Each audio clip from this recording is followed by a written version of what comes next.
Salve nerds, galera, no vídeo de hoje, Mahotaizen, teorias, dúvidas e curiosidades, e no vídeo de hoje a gente vai falar de detalhes do capítulo 34 de Mahotaizen, beleza? Um capítulo muito legal, inclusive, né, teve algumas curiosidades aí sobre a Yaoya, né, mais sobre a personalidade dela, como é que ela teve, né, essa personalidade que ela tá usando hoje em dia, né, e também mais alguns detalhes aí que a gente vai comentar durante o vídeo, beleza? Lembrando que eu não posto aqui as imagens do capítulo por questão de direito autoral, então abra aí o mangá numa página paralela e vem acompanhando aí comigo esse recap, beleza? Também lembrando aí que tem várias maneiras aí de você ajudar o canal, seja através aí dos anúncios, seja através aí da função de membro por 1,99, seja através aí do Valeu ou do Pix que tá na descrição, e também nossas afiliações, né, cara? A gente tem aí a Rox Energy através do cupom NerdMetal-15, também link da Shopee, comprando qualquer produto na Shopee pelo link você acaba ajudando o canal, beleza? E não esqueça também do mural dos membros aí, beleza? Nós temos aí o Koala como membro aí no mural, e se você quiser também fazer parte desse mural é só se tornar membro a partir de 1,99, beleza? Já vai estar ajudando bastante aí o canal por esse precinho. E aparece no mural. Vamos lá então, sem maiores enrolações, vamos embora pro vídeo. Bom, o capítulo ele abre, né, falando aqui sobre o grande incêndio de Tênua, que foi um incêndio lá em 1683, parece, e teve ali um monte de mortes e tal, né? Na verdade, esse não foi o único incêndio que teve lá em Edo, tá? Edo é conhecido por ter vários super incêndios, né, eventualmente ao longo de sua história, né? E por que isso acontecia tanto? Você deve estar se perguntando, né, com uma certa frequência. É que, cara, as casas eram basicamente madeira e papel. E o que tinha dentro geralmente era isso e tecido. Então, pô, assim, pra pegar fogo era uma maravilha, tá ligado? E ainda eram tudo juntinho, assim, as casas eram tudo uma grande, parecia, de certa forma, era tipo um cortiço, sabe? As ruas ali. Então, cara, se tivesse um incêndio ali, irmão, num período certo, olha, arregaça. Um incêndio arregaça, na moral. E bom, e um desses incêndios, nós temos aqui, então, a Yaoya, né? A Yaoya, a família dela, né, é pega por um desses incêndios aí. No caso, a família dela escapa do fogo, mas as coisas da família dela se perdem, né? Mais ou menos essa ideia que dá aqui no capítulo. E também é a primeira vez onde ela contempla, né, o grande poder das chamas e tal, né? E conforme vai passando o capítulo a gente vê como é que isso afetou ela exatamente, né? Ela ficou meio tantando as ideias, ou talvez ela já era, né? Só precisava de uma oportunidade, né, pra botar isso pra fora. E o momento foi justamente após esse incêndio aí, né? Bom, depois de um tempo, né, ocorre um time skip aí, a gente vê um monge aqui, carequinha, clássico, né? Que é o Yoshizo, acho que é assim que fala. E a Yaoya aparece ali chamando ele e tal pelo nome. E aparentemente ela conhece ele, algum amigo, alguém que ela gosta ali, né? E aí então ela fala ali que tá tendo um incêndio, né? Quando o sino tocou ali e tal, então significa que tá tendo um incêndio.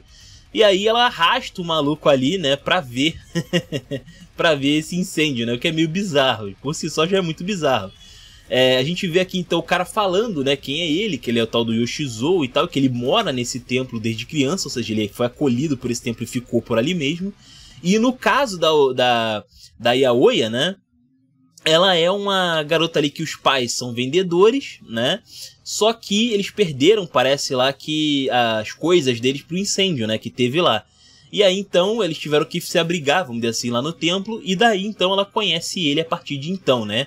Tem uma nota aqui que fala no início, que eu já ia esquecendo de ver essa parada, que é sobre o nome da Yaoya, né? Porque o nome dela seria algo como vendedora de verduras, né? Só que acontece que, teoricamente, fala que pode ser qualquer pessoa, né? Esse é um título, Yaoya hoje seria um título, né? Só que, no caso aqui em Mahotaizen, eles mostram como sendo uma pessoa de fato chamada Yaoya Ojite, né? Uma pessoa que se chama vendedora de verduras, ok, né? Não é um nome mais estranho, né? Quem já traduziu os nomes de Dragon Ball sabe como é que funciona essa parada aí. Mas bom, achei interessante aqui que ela é praticamente o contrário da Orihime, né? A Orihime, ela tem um nome, mas ela pode ser literalmente qualquer pessoa. Porque o nome Orihime não é exatamente dela, né? Curioso isso, curioso. No caso aqui da Yaoya, ela deveria ser uma pessoa qualquer, mas o nome Yaoya Ojite meio que atribui ela, né, e tal. Muito louco. Bom, e aí então a gente vê aqui já, né, nesse momento que ela tá arrastando aqui o maluco, né, que que ela gosta de ver o fogo, né? Depois do que aconteceu lá no fogaréu e tal, ela parece que quer ver incêndio, né? E quer arrastar o maluco junto. É meio perigoso, né? Inclusive, comentando assim por alto, né?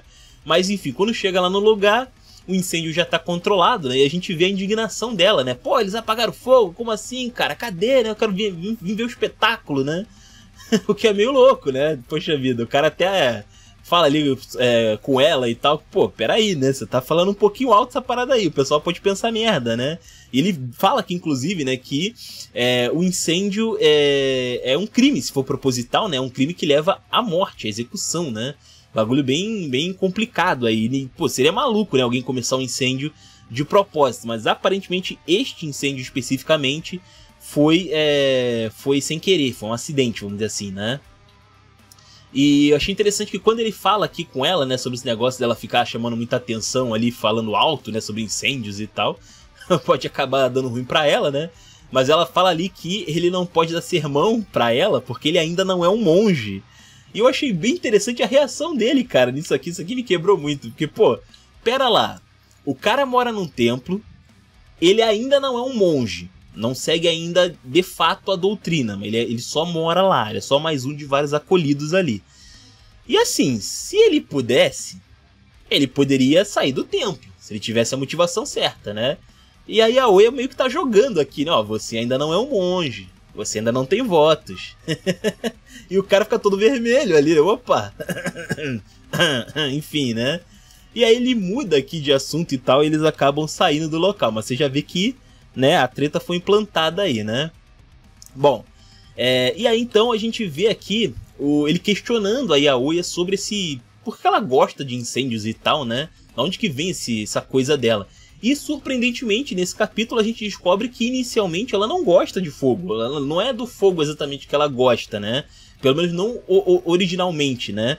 Mas depois daquele grande incêndio que teve e tal, ela acabou ficando com medo, né, do fogo a primeiro momento. Mas essa imponência do fogo também chamou a atenção dela de maneira fascinante, sabe? Ela acha fascinante esse espetáculo na frente dela, sabe? Esse calor destrutivo na frente dela, saca? É uma coisa que ela tem curiosidade de ficar admirando e observando, como se fosse arte, como se fosse uma obra de arte, sabe? Bem louco. Fora que também, né, ela começa a falar aqui, meio que se declarando pro Yoshizou, né? Ela fala ali que ela quer ver o fogo com ele e tal, né? Quando eles estão juntos ali, ela começa a sentir prazeres ali, né, e tal coisa. Ela começa a ficar quente, né, quando vê o fogo ali com ele. Só que isso aí é tudo na cabeça dela, na verdade. Isso não rola. E o Yoshizou acaba acordando ela ali porque ela não tá falando isso, né? Parecia que ela tava falando, mas não é bem isso que tá acontecendo, né?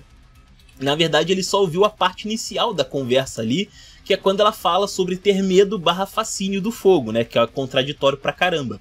E aí o cara começa a falar aqui um discurso, né, sobre que não tem nada de errado você ser meio hipócrita de vez em quando. De vez em quando, ok? Ok. Meça as palavras aí, ok? Importante. Que, na verdade, você não pode negar esses sentimentos contraditórios, né? Você tem que aceitá-los para entender eles e tal, né? E ver qual é o caminho que você de fato quer seguir, né? É importante não ficar em cima do muro com essas coisas, né? Só que aí ele começa também a falar que isso também reflete nele. Porque ele também tinha muitas dúvidas se ele queria ou não ser um monge, seguir a doutrina budista, né? E no fim das contas, no caso Shinto aqui, né? E no caso, ele acaba falando aqui que ele vai seguir os votos. Pois é, ele vai seguir os votos. E isso significa que ele não pode fazer certas coisas, né? No caso, ele não pode beber álcool. Ele não pode ter alguns prazeres aí que as pessoas normais têm. E também ele não poderia ter uma esposa, né? Como monge budista ali. Então, assim, isso quebra, né? O parte ali do plano da Yaoya, né? Ela já estava investindo nesse mercado de ações aí. Mas parece que a bolsa mingou, né? Nesse ponto aí. Pois é. E aí, então, temos um outro time skip, né? E a Yaoya diz ali pra ele que vai se casar, né? Ela explica a situação ali, que é bem triste, inclusive, mas bem comum na época, né? Não só no Japão, mas em vários outros locais aí. Que a família dela se reestruturou depois do incêndio e tal, mas para isso eles fizeram um acordo com um cara ali que tinha uma loja funcionando, o cara tinha dinheiro, né, circulando, e aí eles combinaram de esse cara bancar ali a reestrutura da família para os negócios voltarem ativa, mas em troca ele queria a mão da Yaoya em casamento, né, ou seja, ela foi um objeto de troca ali, né, foi um objeto diplomático ali da família, né? O que eu já falei, né? Era muito comum naquela época, né? E tal. E acontece então que por causa disso, né? Ela não vai poder mais ficar ali no templo, né? Ela não vai mais poder ficar ali, não vai poder mais ver ele, inclusive, né? Ela vai ficar ocupada com seu marido e tal, não vai poder ficar indo ver um monge aleatório, né? Inclusive, um protótipo de monge ali, né? Mas ela fala ali tal que tá feliz por todo o tempo e tal que passou com ele, né? Ela fala agora na frente dele, né? Mas ainda não é diretamente o que ela queria falar. Mas ela diz ali que o cara achava ali que ela tava entediada, né? Com os dias ali, mas na verdade ela gostava de passar os dias com ele especificamente e tal. E quando ela fala, né? Sobre o fascínio dela com o fogo e como o fogo também fez com que ela conhecesse ele. Então aquele mesmo fogo que destruiu as coisas da família dela e tal, é o mesmo fogo que levou ela até uma pessoa que ela gostava pra caramba, né? Que é esse Yoshizo aí, né? Bem legal. E nesse momento, né? Nesse momento a maçã cai da árvore, né, cara? Porque, olha, o cara pensou. Ele pensou, ele não disse o que ele queria, mas quando ele viu a Yaoya sorrindo, falando que ela se divertiu nos momentos que ficou com ele, ele pensou, por que não? Né? Por um momento passou na cabeça dele, né? Mas o cara tá estudando pra ser um monge brabo, entendeu? O cara, ele não cede às fraquezas. Realmente ele passa ele no teste, pelo que eu tô vendo aqui. E ele desconversa, ele muda de assunto e tal, ele acaba não indo pros finalmente ali, né? Com a Yaoya. Não teve um final tão romântico assim, né? Bom, e aí, né, se separaram ali e tal. E aí tem um outro time skip. E dessa vez, a gente vê aqui ele falando que ela tá há 1 mês sem aparecer. A Yaoya, que gosta pra caramba dele, tá 1 mês sem aparecer. Isso porque ela já se casou com o cara lá da tal loja de Ugisu, se eu não me engano, né? Enfim. E aí, então, nesse momento, né, quando vai pra essa parte da história, começa ali, então, alguém passar correndo, né, no templo ali, falando que tá tendo um incêndio. O incêndio é justamente nessa tal loja de Ugisu. E aí, irmão, caraca, né, os caras, tipo, pô, o cara ficou doido. Pô, peraí, tá pegando fogo justamente onde tá a Yaoya, né? E aí ele vai lá. E é bem legal, porque apesar dos votos dele, né, apesar dele tá ali tentando ser resiliente, né, pra não cometer seus certos pecados e tal, certos prazeres, né, a primeira coisa que ele faz quando ele vê o fogo é gritar pela Yaoya, né? Cadê você, minha filha, né? Cadê? E aí, então, a gente vê aqui, então, que a Yaoya tá numa construção ao lado, aparentemente, ali, né? E ela tá, tipo, feliz da vida de ver ele, né? Só que mais do que isso, conforme ela vai descendo, ela fala ali com ele, né? Pô, sabia que você ia vir, né? Quando o sino toca, é o nosso momento, né? Quando o sino do incêndio toca, já sabe que né? Porque a Yaoya tá... É porque a Yaoya e eles estão juntos, né, cara? Eu achei interessante isso aqui porque eu jurava que no final dessa história ele poderia ser, sabe, punido também. Pô, é bem fácil. Naquela época o pessoal era bem fofoqueiro. O pessoal morria por muito pouco.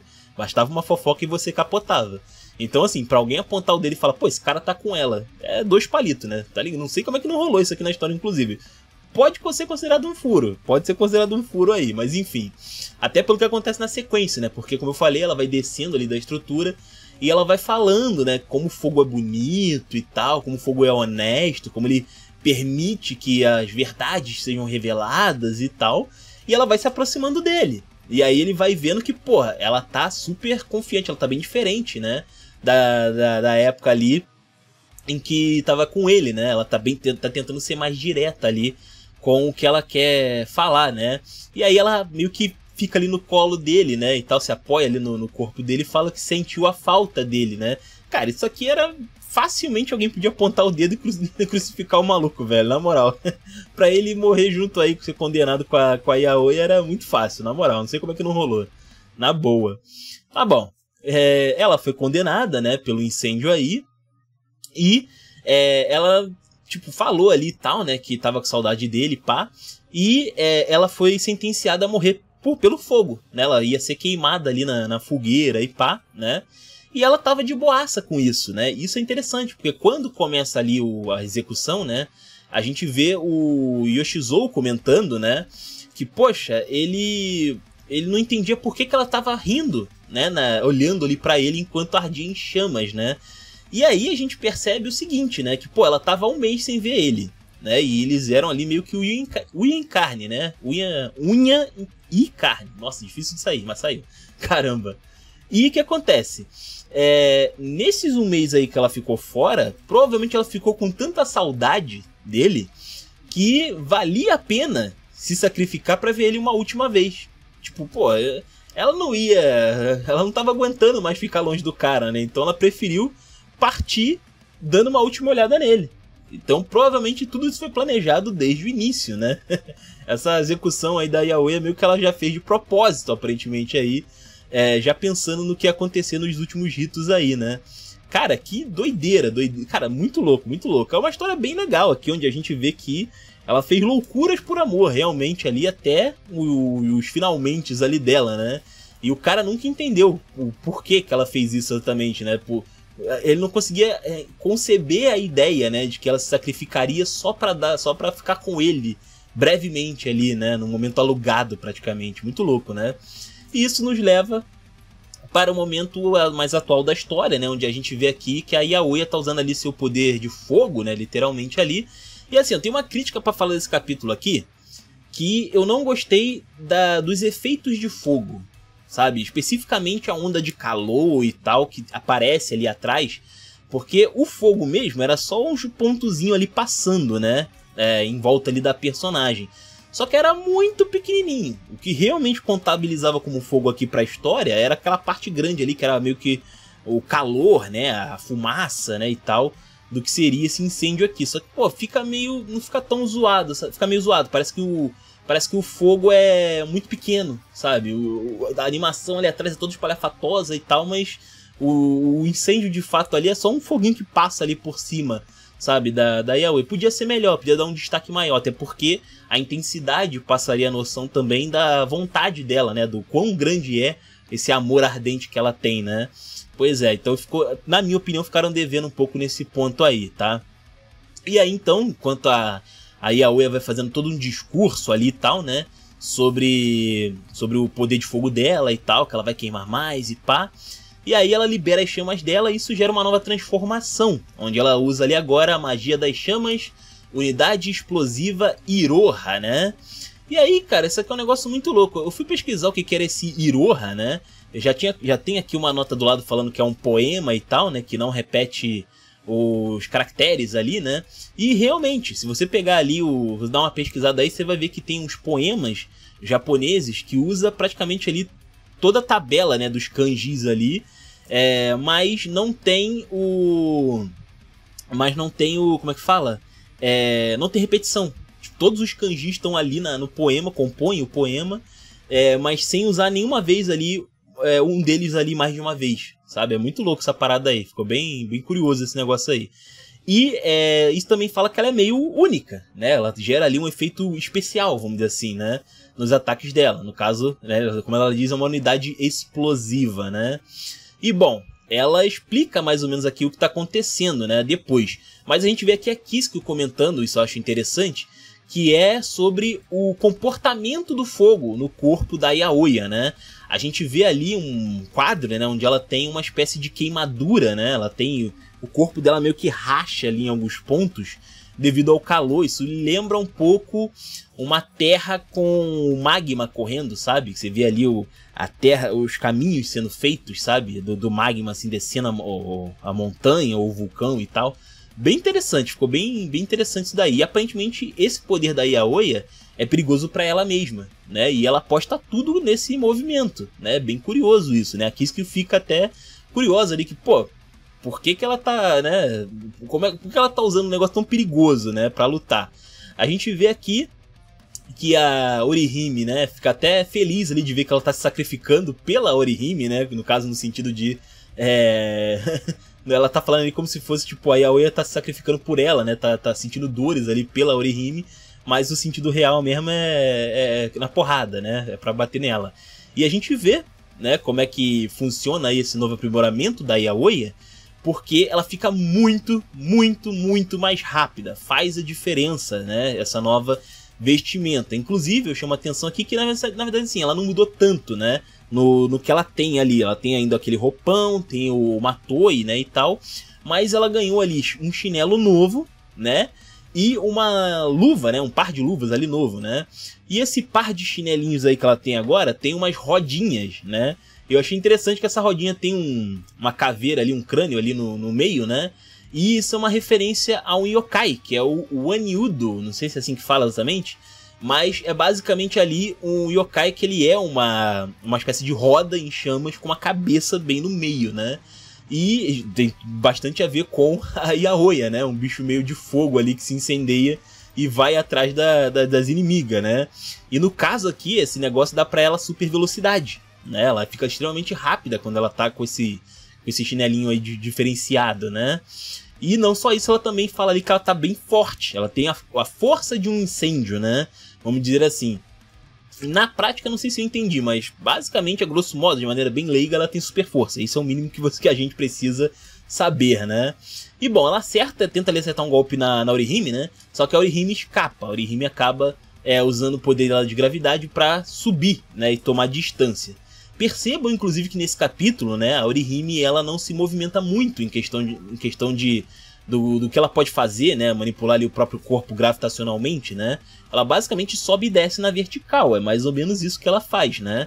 Pode ser um ponto fraco, inclusive, a ser explorado, né. Ela não tem uma mobilidade, né, muito plena ali na sua movimentação, é mais ou menos isso, né. Interessante. Bom, e parece que a Yaoya percebe isso, né? Porque ela levanta um pedaço de terra ali e rebate como se fosse com uma toy, né? Como se fosse ali uma bola de beisebol e pega fogo. Ou seja, tudo que ela encosta, né?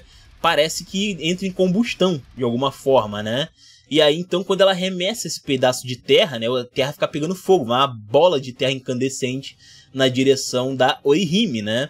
E a Orihime, aliás, enquanto essa bola tá indo lá, né, na direção da Orihime, a gente vê a Yaoya, inclusive, fazendo ali um salto olímpico, né? Um salto com vara ali, que chama a atenção até da Matahari, inclusive, onde ela usa essa super força dela, cravando uma toy no chão e se propelando ali na direção do céu, né? E tal. E ela consegue chegar, como a gente vê mais pra frente, naquelas pedras e tal que estão flutuando com os poderes da Orihime, né?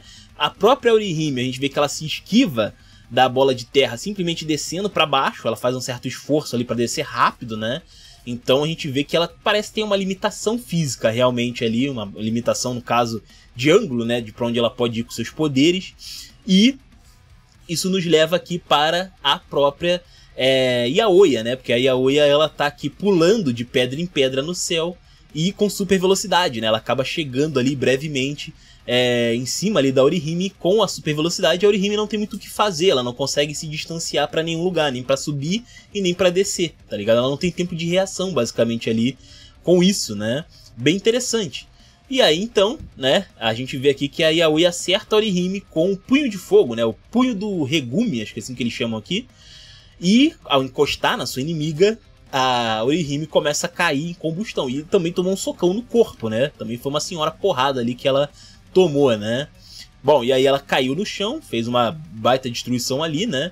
Não parece que ela tava... Parece que ela desligou os poderes ali enquanto tava caindo, né? O poder dela foi desativado pela porrada, né? E enquanto tava comemorando ali, enquanto a Yaoya tava comemorando, a Orihime se levanta, né? E aí a gente vê que aparentemente assim, de novo, por causa do jeito como funciona aqui a mecânica de fogo, né, nesse capítulo e tal, não dá pra ter uma ideia muito clara, mas parece que ou ela dissipa o fogo, ou ela dissipa de alguma forma o fogo no corpo dela, ou ela enfraquece, o fogo ainda tá queimando, mas numa escala bem menor, porque quando ela cai, ela tá realmente toda em combustão. Mas quando ela se levanta, a gente vê aqui que são só alguns foguinhos, né, que saem ali dela e tal, né? Ela, de fato, ela parece inteira, inclusive, né, a Orihime, ela parece bem inteirona aqui, mas tem essas partículas, né, passando ali por ela e tal, mostrando que ou ela enfraqueceu ou ela anulou, né? O negócio tá só se dissipando ali até sumir, mais ou menos. Pode ser o caso. Bom, e aí o episódio termina de um jeito bem lá elas, né? Vamos dizer assim, né? Que a gente tem aqui, cara, é uma sequência de frases, né? Muito dúbia, né? Se a pessoa não sabe do que ela tá lendo exatamente, ela vai pensar que ela tá lendo alguma coisa errada, né? Parece que ela tá aqui no site errado. Que a Orihime comenta aqui que alguém tão antiquado, né? Ela tá surpresa que alguém tão antiquado quanto a Yaoya é quente, né? E tal. E que isso não é ruim, né? Tipo, a Yaoya é muito quente, isso não é ruim. E que ela vai transformar a Yaoya no seu Hikoboshi, né? A gente sabe lá como é que é o que é o Hikoboshi dela, né? E tal. Com o poder do amor dela, da Orihime, né? E a resposta da Yaoya foi também, né? Ela vai queimar ali a Orihime com as chamas do amor dela, né? Ficou bem bagulho bem louco aqui, né? Ficou um negócio meio romântico, meio crazy aqui, né? E a própria frase que encerra aqui o capítulo também é um caso de amor e calor, né? Parece muito que eu tô vendo outra coisa aqui. Tô vendo um mangá Yuri, do nada. Do nada o negócio transformou pra caramba aqui. Mas enfim, ficou bem engraçado esse final. E eu achei muito bonito, cara, esse capítulo. Ficou realmente bem legal, cara. Ficou acima do que eu tava esperando, sabe? Ficou bem acima do que eu tava esperando mesmo. E bom, vamos ver o que vai rolar aí no próximo capítulo, que deve sair agora, aí nas próximas semanas, pelo menos nos spoilers, né? Vou estar trazendo aí os spoilers em breve, né? Só esperando aí brotar. Mas bom, é isso. Comenta aí então, o que vocês acharam desse capítulo 34 em detalhes, né? Comenta aí, os comentários são de vocês. Se inscrevam, compartilhem, Taverna do Bacon, link na descrição. Eu vou ficando por aqui. Valeu, nerds! Fui!